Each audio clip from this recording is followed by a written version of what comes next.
भोलेनाथ का एक व्रत होता है जिसको कहते हैं पशुपति व्रत।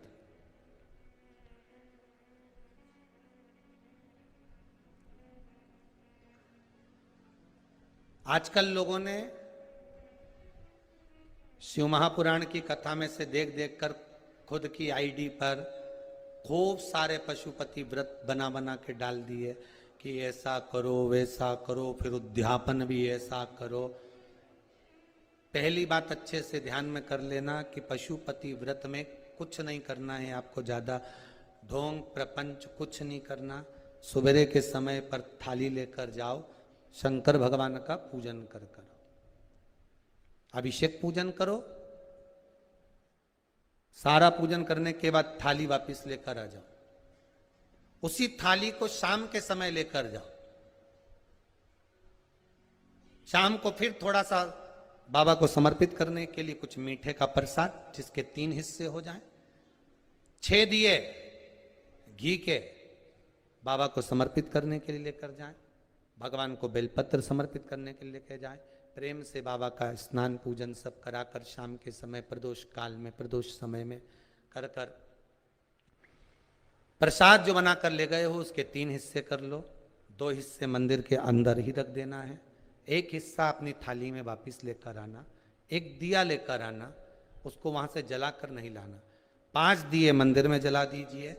जब दीप 5 पंचानंद भगवान शिव के लिए समर्पित कर रहे हो तो 5 दिए जलाते समय पहले दिन ही अपनी कामना कर लेना कि मैं इस कामना से पशुपति व्रत कर रही हूं। बाबा आप इसे स्वीकार करना। पशुपति व्रत जिस मंदिर पे पहला व्रत होता है उसी मंदिर पर 5 व्रत होते हैं, मंदिर नहीं बदला जाता। अगर मायके जाना है तो वापिस आकर करो, पर पशुपति व्रत ये नहीं कि मैं मायके में एक कर लूंगी या वहां जाकर एक कर लूंगी, ऐसा नहीं होता। जैसे संकट सोमवार 16 सोमवार होते हैं ना, संकट सोमवार 16 सोमवार का भी व्रत का ऐसा महत्व रहता है कि जिस घर में करा है उसी घर में करना होता है। ये नहीं कि किराए के मकान में रह रही हूं तो मैंने किराए का मकान बदल लिया है, अब बदला मकान में पहुंच गई तो एक व्रत वहां कर लूंगी। नहीं नहीं, उद्यापन तक उस मकान में तुम्हें रहना पड़ेगा जिस मकान में तुम रह रहे। तो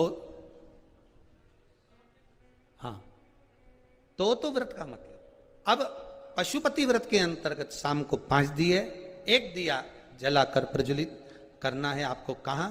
जब प्रसाद लेकर बाबा को निवेदन कर कर अपने घर पर जब आएंगे, आने पर दरवाजे पे प्रवेश करेंगे, मुख्य द्वार में जब प्रवेश करें उसी के राइट भाग में आप बैठकर अपने घर की ओर मुख कर कर बड़े प्रेम से उस दिए को समर्पित कर दें।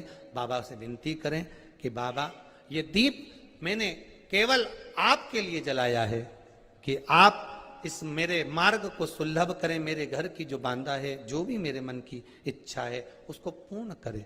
बाबा को निवेदन कर कर प्रसाद लेके घर में प्रवेश कर जाएं। सुबह के समय जब आप फलार कर लें, शाम के समय आप भोजन कर लें। भोजन कब करना? जब 1 भाग प्रसाद का लाएंगे, उस प्रसाद में से किसी को नहीं देंगे, वो प्रसाद पहले आपको खाना है, उसके बाद भोजन ग्रहण करना है। नमक दोनों समय खाओ, कोई मना नहीं, फलार में भी खा लीजिए, शाम को भी खा लीजिए, कोई चीज की मना नहीं। बस बाबा का स्मरण करो। 5 व्रत पूर्ण हो जाए। 6ठे व्रत में कुछ भी 108 सामग्री लेकर जाओ, चाहे मूंग लेकर जाओ, चाहे चावल लेकर जाओ, चाहे बेलपत्र लेकर जाओ, चाहे 108 मखाने लेकर जाओ, चाहे तुम्हारी मर्जी पड़े जो लेकर जाओ। 108 पुष्प ले जाओ, श्वेत पुष्प ले जाओ, रक्त पुष्प ले जाओ, जो तुम्हारी मर्जी पड़े, पर 108 लेकर जाइए। शाम के समय पर जब आप पूजन कर लें, पुष्प समर्पित कर दें 108, तब एक श्रीफल 11 रुपए बाबा के चरणों को समर्पित कर दें। बाबा आज मेरा व्रत पूर्ण हुआ है, मेरी मनोकामना पूर्ण करना।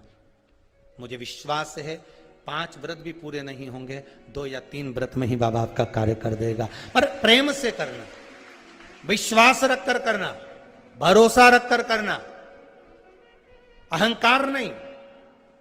जितने पशुपति व्रत करो आप, उसमें अभिमान को त्याग दो। शंकर जी के दरवाजे पर जब सुबह जाओ ना तो पहले अहंकार छोड़ कर जाइए। पशुपति व्रत आप जब करें, भगवान शिव को 5 व्रत हैं, बीच में कोई बांधा आ भी जाए उसको छोड़ दो, अगला कर लो।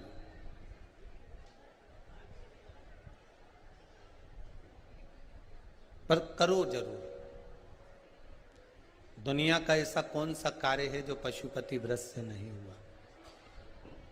ना जाने कितने लोग